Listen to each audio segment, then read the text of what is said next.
Hey guys, I just wanted to check in really quick. I just got out of a meditation and wanted to share a download that came through. It is very specific to my personal journey, but I think it was so interesting, just what was shared with me that I can't help but wonder and assume that some of the information I got would maybe apply to other people. So I will try to be as authentic and vulnerable as possible so that this makes sense. So in meditation, I will start by saying that I am incarnated now at the same time as my divine counterpart, and that's a topic that I haven't really talked too much about in this group, but I do believe that everyone has a divine counterpart. That's just the way I think creation works. Although I think if people may not, if you don't resonate with the idea of that, then it may just be that you aren't incarnated with that person right now. But I am, lucky me. And so he came through telepathically to talk to me because we do have a very, our journey is very close, like linked. We are linked pretty closely. Although I haven't been in contact with him in over a couple of weeks now. It's not been that long, but it sometimes feels like a long time. And so he came through telepathically and, was asking to speak to me. And I was saying that, right now it just wasn't a good time and that I was focusing on myself and all of those things.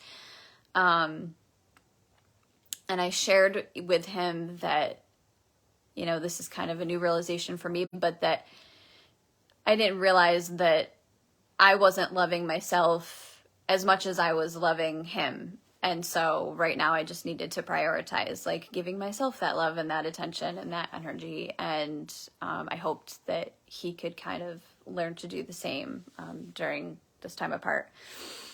And so after that, we parted ways and whatever. And then my higher self wanted to come in. And so my higher self begins by saying, we would like to tell you a story. I'm like, oh, okay, here we go. And so the story begins, like there was once this little girl, and I'm kind of seeing the images, and it's me as a little girl. And she didn't know, the story as it was told to me was, she didn't know the difference between love and pain, until her father left. And I don't have this like very traumatic, like, upbringing, but my dad did travel a lot for work. And,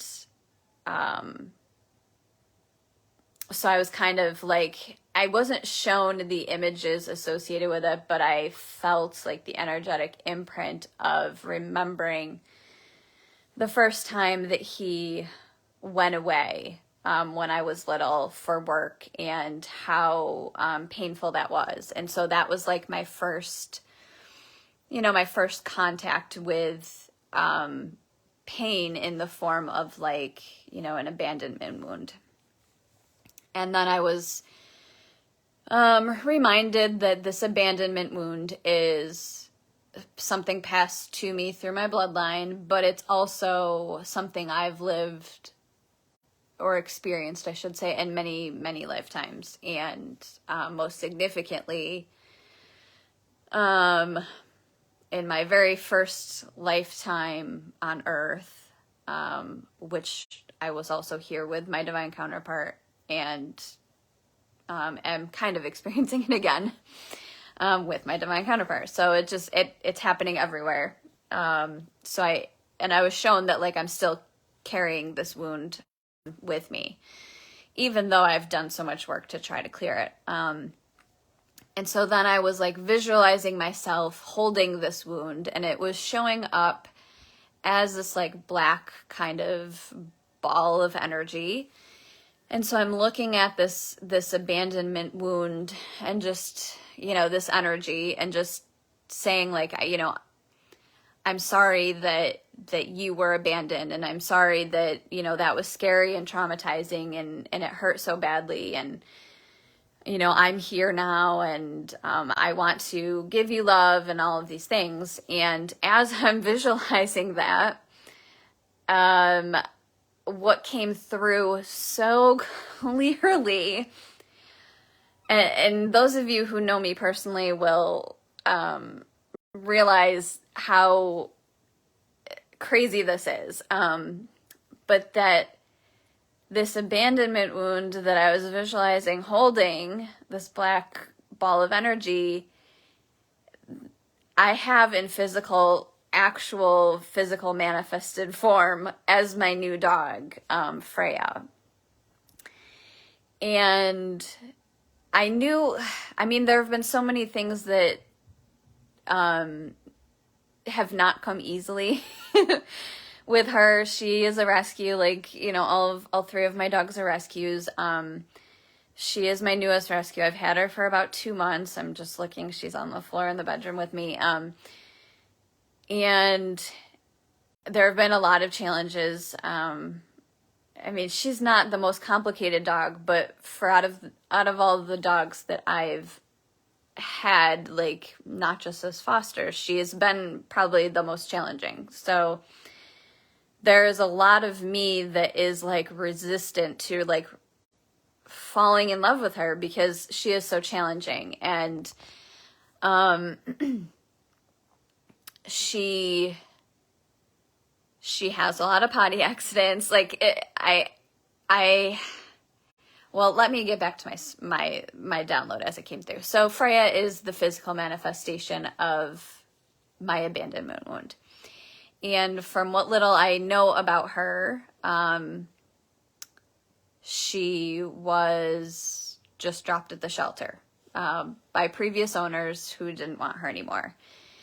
And so now that I have her, she is very clingy. She is like my shadow. She doesn't let me do anything by myself. I'm lucky if I can go to the bathroom and she doesn't follow me, which is crazy because she really can't hear. I think she's only about 8 years old, but she doesn't hear very well, if at all.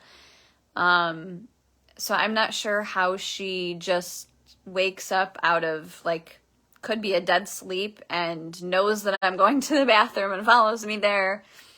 When I'm in the shower, she's usually sitting in the bathroom, if not with her paws on the edge of the tub. So she doesn't have separation anxiety badly enough that she's like destructive when I leave, but she does go to the bathroom in the house when I leave, which I'm now thinking might be part of, a separation anxiety thing. But this morning I had my first QHHT client session at my house and did not realize that when I'm away that she just barks the whole time. So she came upstairs with me and it was quite distracting, but that was the best I could do at the moment. And I actually commented to the client at the end of the session. I said, she definitely was sent to me from someone above because I'm kind of a control freak, and she certainly is challenging, all of the areas that I want to be able to have control, and I just can't. So, like, that session was the perfect example. I try to control everything for those sessions so that the client has the best possible experience. And it's like, what can you do if you've got a dog barking downstairs and then you bring her upstairs and she's tip-tapping around the room, or she's snoring when she's, if she falls asleep? It's just like trying to learn how to go with the flow and adapt to something that I can't, I can't control her. She doesn't speak my language. I don't know, how to help her in those situations and how to make everything fine for the client. So it was interesting that I just commented that. And so Freya being the physical embodiment of, or the physical manifestation of my abandonment wound is perfect, makes perfect sense, because she also obviously carries that wound. So she is like, she is,